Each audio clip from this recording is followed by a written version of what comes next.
ঢাকা বিশ্ববিদ্যালয় কেন্দ্রীয় ছাত্র সংসদের কার্যনির্বাহী সদস্য সর্বমিত্র চাকমা পদত্যাগের ঘোষণা দিয়েছেন।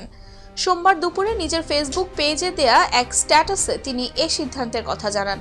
পরে সর্বমিত্র চাকমা নিজেই বিষয়টি নিশ্চিত করেন। সম্প্রতি ঢাকা বিশ্ববিদ্যালয়ের কেন্দ্রীয় খেলার মাঠের শারীরিক শিক্ষা কেন্দ্র এলাকায় তার নির্দেশে কয়েকজন বহিরাগতকে কান ধরে ওঠবোস করানোর দুটি ভিডিও সামাজিক যোগাযোগ মাধ্যমে ছড়িয়ে পড়লে ব্যাপক আলোচনা ও সমালোচনার সৃষ্টি হয়।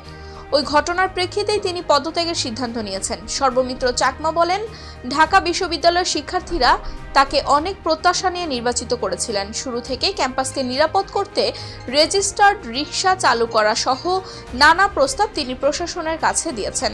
কিন্তু বাস্তবতা হলো সেন্ট্রাল ফিল্ডে এখনও কোনো সিসি ক্যামেরা নেই এবং নিরাপত্তা ব্যবস্থাও অপর্যাপ্ত।